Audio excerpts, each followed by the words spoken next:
Place ಹಿಡಿತಿದೆ, rest ಬೇಕು. ಮತ್ತೆ ಇನ್ನೊಂದು ಹೊಸ ಡ್ರಾಮಾಗೆ ನಾನು ರೆಡಿ ಇಲ್ಲ.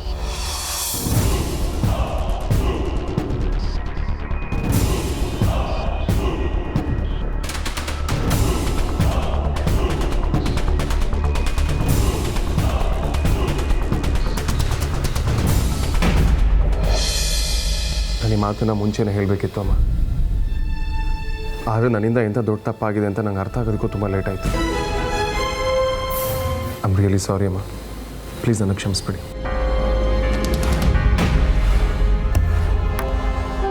ನೀನು ಚಿಕ್ಕವನಿದ್ದಾಗಿಂದನೂ ದೊಡ್ಡವನು ತಿಳುವಳಿಕೆ ಇರೋನು ಅಂತಲೇ ಬೆಳೆಸಿದ್ದೀನಿ. ಅದಕ್ಕೆ ಮನೆ ವಿಚಾರದಲ್ಲಿ ತಗೊಳ್ಳೋ ಪ್ರತಿಯೊಂದು ನಿರ್ಧಾರನೂ ನಿಂಗೆ ಹೇಳ್ತಿದ್ದೆ. ನಿನ್ನ ಸಂಬಂಧ ತಾಯಿ ಮಗ ಅನ್ನೋದಕ್ಕಿಂತ ಹೆಚ್ಚು ಟ್ರಾನ್ಸ್ಪರೆಂಟ್ ಆಗಿದ್ರು ಇಷ್ಟು ದೊಡ್ಡ ವಿಚಾರನ ನನ್ನಿಂದ ಹೇಗೆ ಮುಚ್ಚಿಟ್ಟೆ ವೇದಾಂತ್? ಸಾಲದಕ್ಕೆ ಸುಳ್ಳು ಬೇರೆ ಹೇಳಿದೆ. ಇದು ನನಗೆ ತುಂಬ ಹರ್ಟ್ ಆಗಿತ್ತು. ನಿಜ ಅಮ್ಮ, ನಾನು ಸುಳ್ಳು ಹೇಳಿದೆ. ಆದರೆ ಪ್ರತಿ ಸಲ ನಿಮ್ಮ ಹತ್ರ ಸುಳ್ಳು ಹೇಳಿದಾಗ ನನ್ನ ಮನಸ್ಸಲ್ಲಿ ನಾನು ನಿಮ್ಮ ಹತ್ರ ಸಾರಿ ಕೇಳ್ಕೊಂಡಿದ್ದೇನೆ. ನಾನು ಸುಳ್ಳು ಹೇಳೋದಕ್ಕೆ ಕಾರಣ ಇತ್ತು ಅಮ್ಮ. ವಿಕ್ರಾಂತ್ ವಿಷಯ ನಿಮಗೆ ಗೊತ್ತಾದರೆ ಅದು ಇಮಿಡಿಯೇಟಾಗಿ ಆರತಿ ಮನೆ ತಲುಪುತ್ತೆ ಅಂತ ನಂಗೆ ಚೆನ್ನಾಗಿ ಗೊತ್ತಿತ್ತು. ವಿಕ್ರಾಂತ್ ಆರತಿ ವಿಚಾರದಲ್ಲಿ ಎಷ್ಟು ಸೆನ್ಸಿಟಿವ್ ಆಗಿದೆ ಅಂತ ನಿಮಗೆ ಗೊತ್ತಲ್ಲಮ್ಮ. ಅದಕ್ಕೆ ನಾನು ಹಾಗೆ ನಡ್ಕೊಳ್ಳೇಬೇಕಾಯ್ತು. ನನ್ನ ವಿಚಾರ ಆಗಿದ್ದರೆ ನಾನು ಖಂಡಿತವಾಗ್ಲೂ ಸುಳ್ಳು ಹೇಳ್ತಿರ್ಲಿಲ್ಲಮ್ಮ. ತಪ್ಪು ಮಾಡಿದ್ಮೇಲೆ ಏನಾದರೂ ಒಂದು ಕಾರಣ ಕೊಡೋದು ಸಹಜ ವೇದಾಂತ್. ಒಂದು ಸುಳ್ಳು 100 ಸುಳ್ಳಿಗೆ ದಾರಿ ಮಾಡಿಕೊಡುತ್ತೆ. ಸಂಬಂಧದಲ್ಲಿ ಮೂಡೋ ಬಿರುಕು ಮುಂದೆ ಒಂದು ದೊಡ್ಡ ಕಂದಕನೇ ಸೃಷ್ಟಿ ಮಾಡಿಬಿಡುತ್ತೆ. ನೀನು ಕೂಡ ಹೀಗೆ ಮುಂದೆ ಅಮ್ಮ, ಇನ್ನು ಮುಂದೆ ನನ್ನ ಲೈಫಲ್ಲಿ ಯಾವ ನಿರ್ಧಾರನೂ ನಿಮಗೆ ತಿಳಿಸ್ದೆ ತೊಗೊಳ್ಳೋದಿಲ್ಲಮ್ಮ. It's my promise.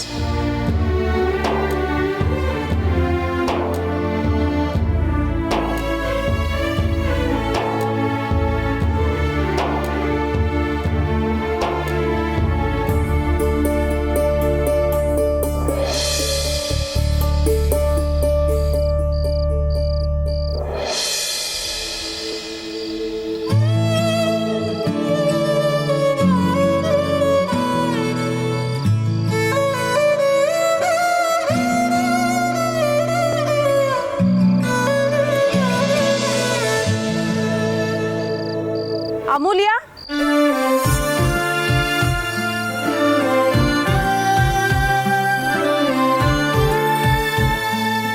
ಅಮ್ಮ ಇನ್ನೂ ಆಸ್ಪತ್ರೆಯಲ್ಲೇ ಇದ್ದಾರಾ? ಹ್ಞೂ ಆಂಟಿ. ಮದುವೆಗೆ ನಾವು ಬಂದಿದ್ವಮ್ಮ, ಎಲ್ಲ ನೋಡಿದ್ವಿ. ತುಂಬ ಬೇಜಾರಾಯಿತು.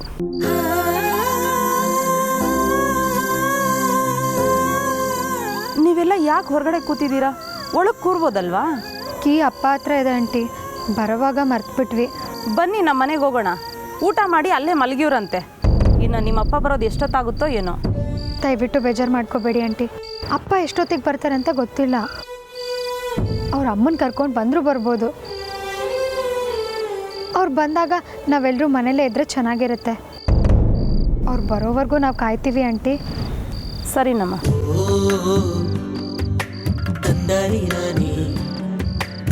ತಂದೇನಾ ತಂದೆ ತಾನಾನಿ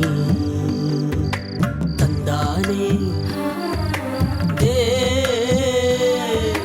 ತಂದೇನಾ ತಂದೆ ತಾನಾನಿ.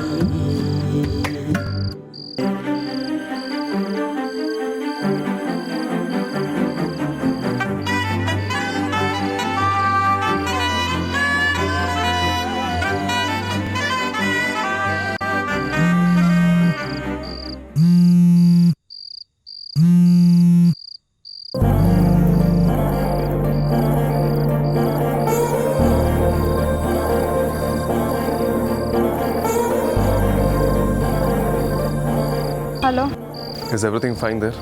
ಅಪ್ಪ ಬರಲಿ ಅಂತ ವೆಯ್ಟ್ ಮಾಡ್ತಿದ್ದೀವಿ. ಅಳ್ತಿದ್ಯಾ?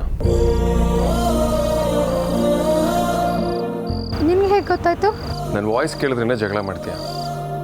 ಆದರೆ ಇವತ್ತು ಬೇರೆ ಏನೂ ಮಾತಾಡದೆ ಕೇಳಿದ್ದಕ್ಕೆ ನೇರವಾಗಿ ಉತ್ತರ ಕೊಟ್ಟಿಲ್ಲ, ಅದಕ್ಕೆ ಕೇಳಿದೆ.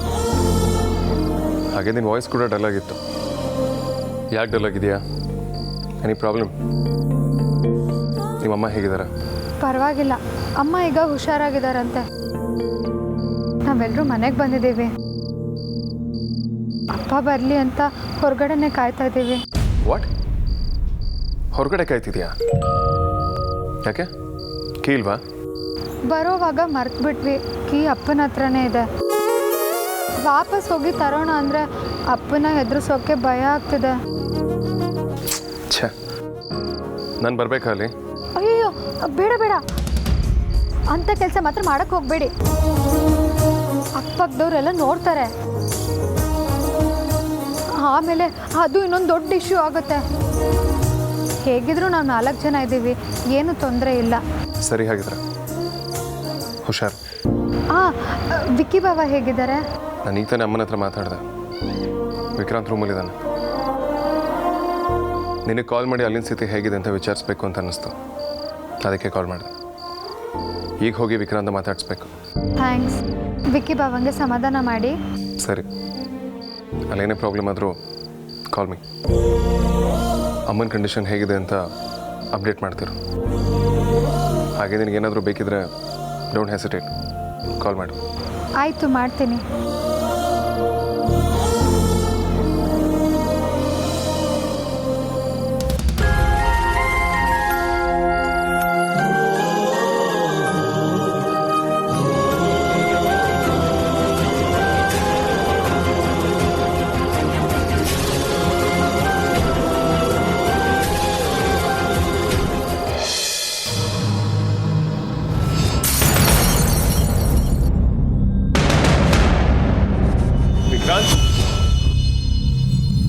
ವಿಕ್ರಾಂತ್,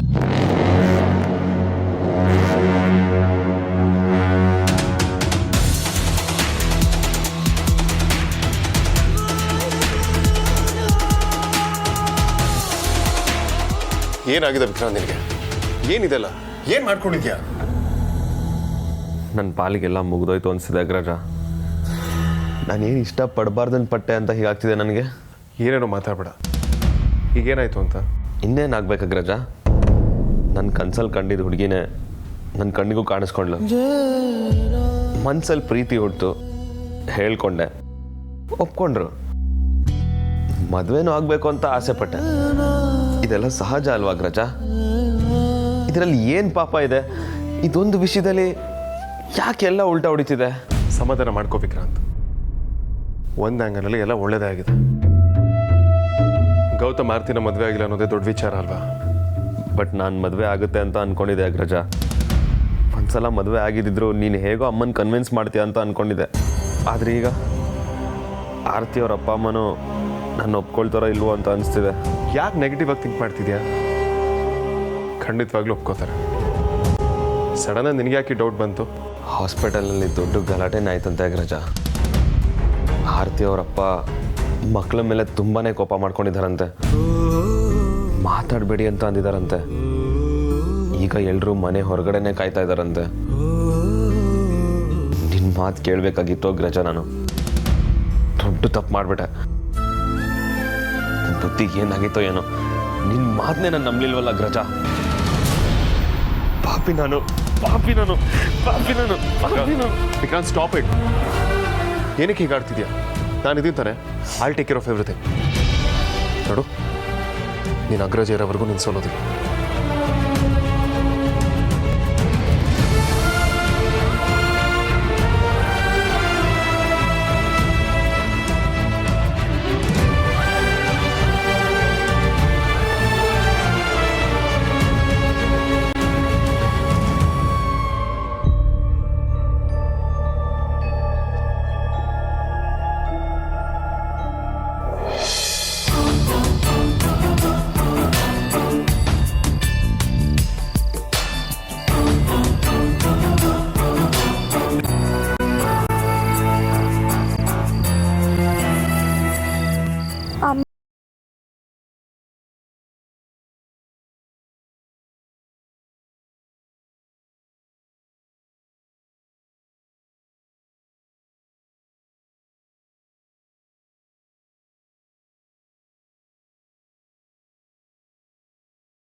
ಈ ಕಾರ್ನ ಎಲ್ಲೋ ನೋಡಿದ್ದೀನಲ್ಲ, ಯಾರಿರಬಹುದು?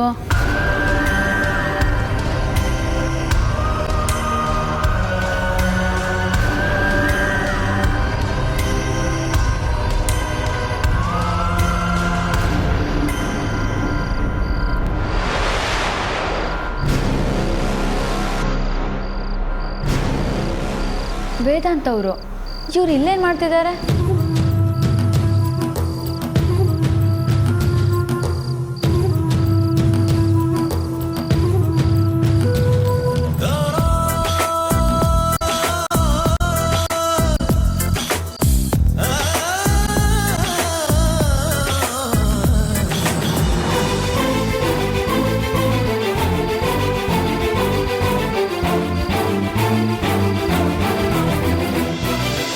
ತುಂಬ ಚಳಿ ಆಗ್ತಿದೆಯಾ? ಆಗಲೇ ನೋಡಿದೆ, ಸುಮ್ಮನೆ ಎಬ್ಬಸೋದು ಯಾಕೆ ಅಂತ ಬರಲಿಲ್ಲ. ಬೇರೆ ಏನು ಬೇಕಾದರೂ ಕೇಳು. ಊಟ ಮಾಡಿದ್ರ? ಹಸುವಾಗ್ತಿದೆಯಾ? ಏನಾದರೂ ತಂದ್ಕೊಡ್ಲಾ?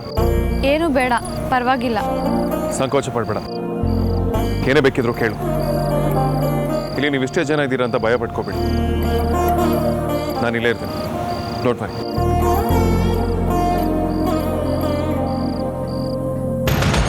ಯಾರು ಕೊಟ್ಟರೋ, ಹೇಗೆ ಅರೇಂಜ್ ಆಯಿತೋ ಒಂದು ಗೊತ್ತಿಲ್ಲ ಕಣೆ. ಆ ಫ್ಲವರ್ ಡೆಕೋರೇಟರ್ಗೆ ಫೋನ್ ಮಾಡಿ ಫುಲ್ ಅಮೌಂಟ್ ಬಂದಿದೆ, ಹಾಗೆ ನೀವು ಯಾರ್ಯಾರ ಹತ್ರ 4 ಲಕ್ಷ ಸಾಲ ಮಾಡಿದ್ರೋ ಅದಷ್ಟು ಪೂರ್ತಿ ತೀರು ಹೋಗಿದೆ ಅಂದ. ನನ್ನ ತಾಳಿನ ವಾಪಸ್ ಕಳಿಸಿರೋರು ಅವರೇ ಆಗಿರಬೇಕು.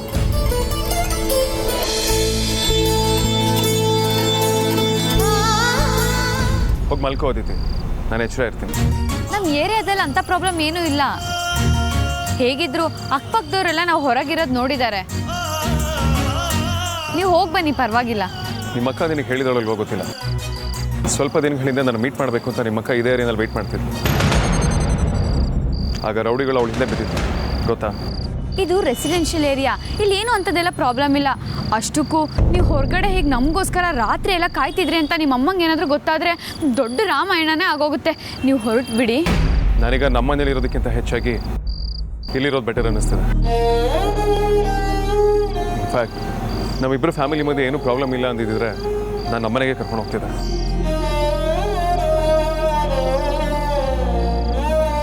ನೀನು ಈಗಲೂ ಅಂದರೆ ಆದ್ಯ ಮನೆ ಬಿಟ್ಟು ಬರ್ತೀನಿ.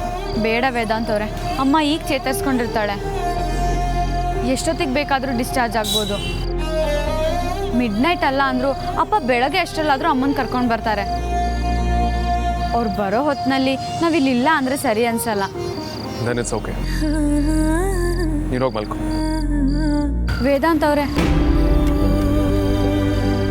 ನೀವು ಮದುವೆ ಮನೇಲಿ ಸಹಾಯ ಮಾಡಿದಾಗಲೂ ಮುಂದೆ ಯಾವಾಗಾದರೂ ಅಂಗ್ಸೋಕ ಅಂತೇಳಿ ತಪ್ಪಾಗಿ ಕೇಳಿಬಿಟ್ಟೆ. I am really sorry. It's okay. ಅವತ್ತು ಅಮ್ಮು ಬಂದ್ಬಿಟ್ಲು, ಮಾತು ಅರ್ಧಕ್ಕೆ ನಿಂತೋಗಿತ್ತು. ನೀವು ಮಾಡಿರೋ ಎಲ್ಲ ಸಹಾಯಕ್ಕೂ ತುಂಬ ಥ್ಯಾಂಕ್ಸ್. ನಾನು ಅವತ್ತು ಹೇಳಿದ್ದೀನಿ, ಇವತ್ತು ಹೇಳ್ತಾ ಇದ್ದೀನಿ, ಯಾವ ವಿಷಯಗಳನ್ನೂ ಯಾರಿಗೂ ಹೇಳ್ಬಿಡಾದಿತ್ತು.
ಬೇಕಾಗ್ತಾ ಬಂತು.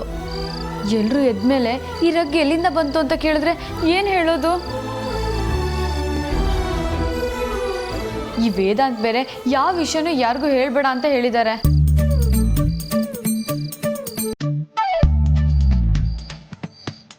ಹಾಂ, ಇದೇ ಬೆಸ್ಟ್ ಐಡಿಯಾ. ಹೇಗಿದ್ರೂ ಚಳಿ ಕಮ್ಮಿ ಆಗಿದೆ.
ಅಮ್ಮು, ಅದಿತಿ, ಅಂಜು,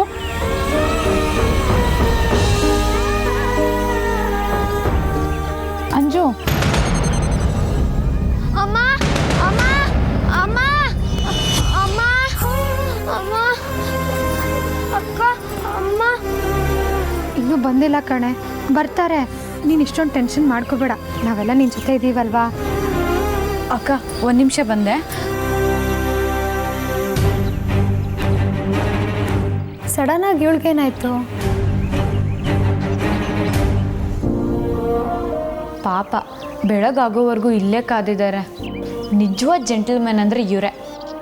ಇನ್ನು ಇವ್ರು ಇಲ್ಲೇ ಇದ್ದರೆ ಅಕ್ಕ ನೋಡ್ಬಿಡ್ತಾಳೆ.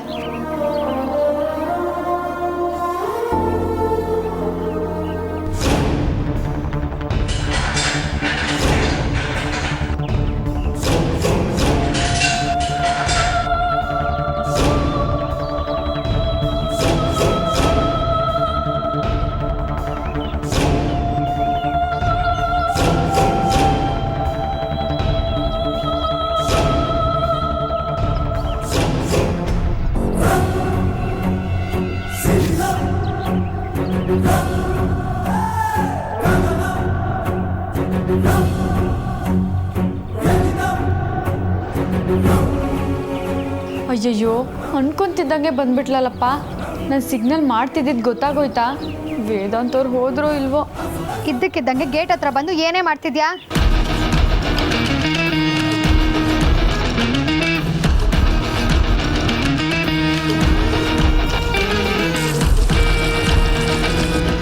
ನಿನ್ನನ್ನೇ ಕೇಳ್ತಿರೋದು, ಗೇಟ್ ಯಾಕೆ ಶಬ್ದ ಮಾಡ್ತಿದ್ದೆ? ಅಕ್ಕ, ಅದು ನಾಯಿ ಗೇಟ್ ಕಡೆನೇ ಬರ್ತಿತ್ತ. ಶಬ್ದ ಮಾಡಿದ್ರೆ ನಾಯಿ ಹೋಗುತ್ತೆ ಅಂತ ನಾನು ಗೇಟ್ ಶಬ್ದ ಮಾಡ್ತಿದ್ದೆ. ನಾನು ಇದನ್ನ ನಂಬೇಕಾ? ಹಾಗಾದ್ರೆ ತಾವು ಸಿಗ್ನಲ್ ಮಾಡಿದ್ದು ನಾಯಿಗೇನಾ? ಶುರು ಆಗಿರೋ ಒಂದು ರಾಮಾಯಣನೇ ಮುಗ್ದಿಲ್ಲ, ಆಗ್ಲೇ ನಿಂದು ಸೈನ್ ಲ್ಯಾಂಗ್ವೇಜ್ ಶುರು ಆಗಿದ್ಯಾ? ಅಯ್ಯೋ ಇಲ್ಲ ಅಕ್ಕ, ನನ್ನ ಕೈಗೆ ಏನಾದರೂ ಸಿಗಾಕೊಂಡ್ರೆ ಸಿಗ್ದಾಕ್ಬಿಡ್ತೀನಿ ಅಷ್ಟೇ. ಆಗಿರೋದನ್ನೆಲ್ಲ ನಾನು ನೋಡಿದ್ದೀನಿ. ಅನ್ಯಾಯವಾಗಿ ಆಪಾದನೆಲ್ಲ ಹೊರ್ಸಕ್ ಬರಬೇಡ. ನೀನು ಅನ್ಕೊಂಡಿರೋಂಗೆ ಏನೂ ಇಲ್ಲ. ಹಳೆ ಮುಕ್ಕಿ.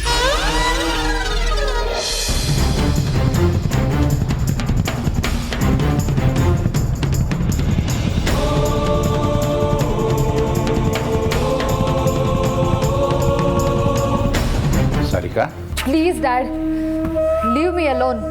ವಿಕ್ಕಿ ಮದುವೆ ಆರತಿ ಜೊತೆಗೆ ಆಗುತ್ತೆ ಅಂತ ಕೋಪ ಅಲ್ವಾ ನಿನಗೆ? ಈ ವಿಷಯನ ನಾನು ಸುಹಾಸಿನಿ ಹತ್ರ ಮಾತಾಡಿ ನಿನ್ನ ವಿಕ್ಕಿ ಮದುವೆನ ಫಿಕ್ಸ್ ಮಾಡ್ತೀನಿ. ನಿಜವಾಗ್ಲೂ ಡ್ಯಾಡ್? ನಿಜವಾಗ್ಲೂ.